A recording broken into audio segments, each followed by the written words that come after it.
ഞാൻ ഇന്ന് കടുമാങ്ങ ഉണ്ടാക്കാൻ പോവാം കേട്ടോ. കടുമാങ്ങ അഥവാ കണ്ണിമാങ്ങ അച്ചാറ്. അപ്പോൾ ഈ കാണുന്ന മാവിൻ്റെ മാങ്ങയാണ് അതിനായിട്ട് ഉപ്പിലിട്ട് വെച്ചിട്ടുള്ളത്. വെള്ളം ചേർക്കാതെ ലെയർ ലെയറായിട്ട് ഉപ്പും മാങ്ങ ഇട്ട് വെച്ച് ഇതുപോലെ നല്ല പാകമായി വന്നിട്ടുണ്ട്. പിന്നെ അതിലേക്ക് ആവശ്യമുള്ള മുളക് പൊടി, പിന്നെ കായം ഉരുക്കി വെച്ചിട്ടുണ്ട്. പിന്നെ വേണ്ടത് നല്ലെണ്ണയാണ്. നല്ലെണ്ണ നന്നായി ചൂടാക്കിയിട്ട് ചൂടാറി വരണം. പിന്നെ ഇതിൽ ഏറ്റവും പ്രധാനപ്പെട്ട സംഭവം നമ്മുടെ കടുക് തന്നെയാണ്. കടുക് ക്രഷ് ചെയ്ത് വെച്ചിട്ടുണ്ട്. ഞാനിവിടെ 2 പീസ് കോട്ടൺ തുണി കഴുകി ഉണക്കി വെച്ചിട്ടുണ്ട്. അപ്പോൾ കുറേ മാങ്ങ ഇതുപോലെ ഉപ്പിട്ട് വെച്ചിട്ടുണ്ട്. ഇത് പാകമായിട്ടില്ല. ഇനി ഒരു പാത്രം എടുത്തിട്ട് അതിലേക്ക് ഈ മാങ്ങ വെള്ളം അരിച്ചൊഴിക്കുക. മാങ്ങയുടെ വെള്ളം അരിച്ചൊഴിക്കാം. വെറും ഉപ്പിൻ്റെ വെള്ളമാണ്. ഇത് അച്ചാറിൽ നമുക്ക് ചേർക്കാൻ പറ്റും.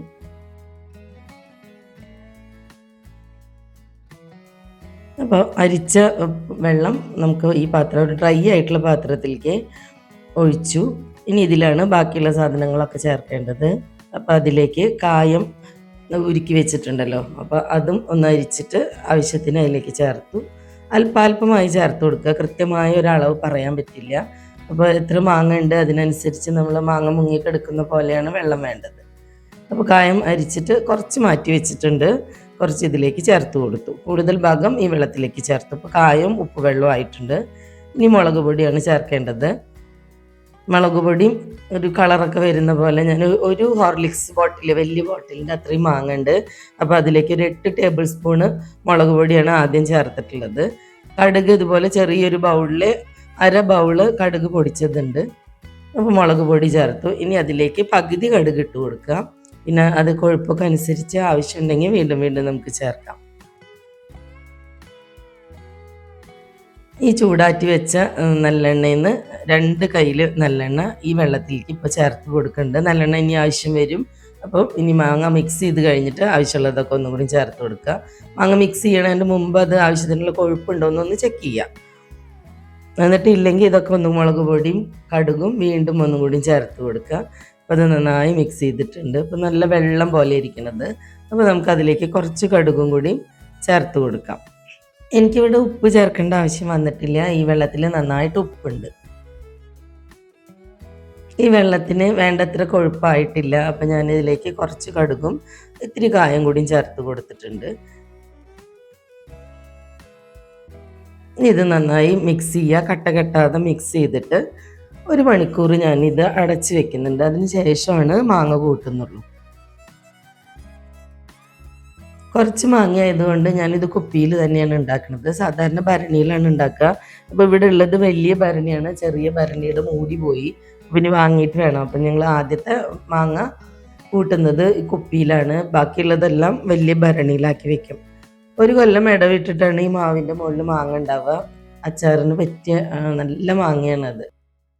ഇപ്പോൾ 1 മണിക്കൂർ കഴിഞ്ഞു. ഞാൻ ഇതിലേക്ക് നമ്മുടെ മാങ്ങ ഇട്ട് കൊടുക്കുകയാണ്. നല്ല ചുക്കി ചുളിഞ്ഞിട്ടുള്ള മാങ്ങ. ഇതാണ് അച്ചാറിടാൻ പറ്റിയ പരുവം കേട്ടോ. കടുമാങ്ങ എന്നാണ് ഇതിന് പറയുക. അപ്പോൾ 1 കൊല്ലം ഇടവിട്ട് നമ്മളിങ്ങനെ മാങ്ങ ഉണ്ടാക്കി വെക്കാറുണ്ട് പണ്ടൊക്കെ. ഇതിൻ്റെ മേലെ അന്ന് ചെയ്തിരുന്നത് പച്ച കശുവണ്ടി അത് നെടുകെ കീറി അതിൻ്റെ പരിപ്പ് കളഞ്ഞിട്ട് ആ തൊണ്ട് മേലെ ഇട്ട് വെക്കും, പൂപ്പൽ വരാതിരിക്കാൻ വേണ്ടിയിട്ട്. എന്നിട്ട് ഭരണിയുടെ വായ കെട്ടിയിട്ട് സൂക്ഷിച്ച് വെക്കും. 1 കൊല്ലം കഴിഞ്ഞാലും 1 കൊല്ലം കഴിഞ്ഞിട്ട് എടുക്കുള്ളൂ. അപ്പോൾ അതിന് യാതൊരു കേടും സംഭവിച്ചിട്ടുണ്ടാവില്ല. അപ്പോൾ ഈ കുപ്പിയിലേക്ക് ഞാൻ നല്ല ഡ്രൈ ആക്കിയിട്ടുള്ള കുപ്പിയാട്ടോ, അത് വെയിലത്തൊക്കെ വെച്ചിട്ട് ഒന്ന് ഉണക്കിയെടുത്തു. മാങ്ങ ഉപ്പിലിട്ട് അതേ കുപ്പി തന്നെയാണ്. അതിലേക്ക് നല്ലെണ്ണ ഒഴിച്ചിട്ട് മൊത്തത്തിലൊന്ന് ചുറ്റിയെടുത്തു.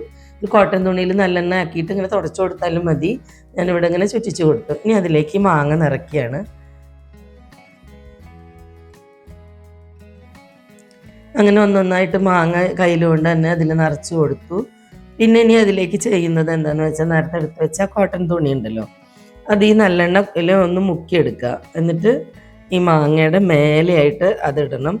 അപ്പോൾ അതിൽ പൂപ്പൽ വരാതിരിക്കാൻ വേണ്ടിയിട്ടാണ് കോട്ടൺ തുണി ഇടുന്നത്. ഇതുപോലെ ചെയ്താൽ മതി. നല്ലെണ്ണയിൽ ഒന്ന് മിക്സ് ചെയ്തെടുത്തു. കൈകൊണ്ടൊന്നും തൊടരുത്. സ്പൂണോ ഫോർക്കോ വെച്ച് അതൊന്ന് ഇളക്കിയെടുക്കുക. അപ്പോൾ തുണിയുടെ എല്ലാ ഭാഗത്തും എണ്ണ മുങ്ങിയിട്ടുണ്ടാവണം. ഇനി അത് പതുക്കെ എടുത്തിട്ട് ഇപ്പോൾ മാങ്ങ നിറച്ച് വെച്ച കുപ്പിയുടെ മേലെ ഒന്ന് പരത്തി വെച്ച് കൊടുക്കുക. അപ്പോൾ എനിക്ക് കൃത്യമായിട്ട് ആ കുപ്പി നിറച്ച് തന്നെ കിട്ടിയിട്ടുണ്ട്. മാങ്ങ ഇനിയിപ്പോൾ നല്ലെണ്ണയിൽ മുക്കി തുണി ഇതുപോലെ അതിൻ്റെ മേലെ ഒന്ന് പരത്തി വെച്ചു. പിന്നെ ബോട്ടിലിൻ്റെ മൂടി വെച്ചു. അതും കഴിഞ്ഞിട്ട് അതൊന്ന് നന്നായിട്ട് കെട്ടി വെക്കണം. മിനിമം ഒരു 3 മാസമെങ്കിലും കഴിഞ്ഞിട്ടേ മാങ്ങ എടുക്കാവൂ. അപ്പോഴേക്കും അത് പാകാവുള്ളൂ. അപ്പോൾ നമ്മുടെ കടുമാങ്ങ റെഡി ആയിട്ടുണ്ട്. ഇനി ബാക്കിയുള്ളതൊക്കെ വലിയ ഭരണിയിലാണ് ഇട്ട് വെക്കുന്നത്. ഒരു ബോട്ടിൽ കണ്ണിമാങ്ങ അച്ചാർ മാത്രമേ ഞാൻ ഉണ്ടാക്കിയെടുത്തിട്ടുള്ളൂ. ഇനിയും ഇവിടെ ഒരുപാട് മാങ്ങ ഉപ്പിലിട്ട് വെച്ചിട്ടുണ്ട്. അതുപോലെ തന്നെ ഉലുവ മാങ്ങയൊക്കെ ഉണ്ടാക്കുന്നുണ്ട്. കടുമാങ്ങ നിങ്ങളെല്ലാവരും ഇതുപോലെ തന്നെയാണോ ഉണ്ടാക്കുന്നത്? സെയിം മാങ്ങ എല്ലാവരും വീട്ടിലൊക്കെ ഉണ്ടോ? എല്ലാ വിശേഷങ്ങളും കമൻറ്റ് ബോക്സിൽ വന്ന് പറയാം. അപ്പോൾ നമുക്ക് മറ്റൊരു വ്ളോഗിൽ വീണ്ടും കാണാം. Thanks for watching. ബൈ.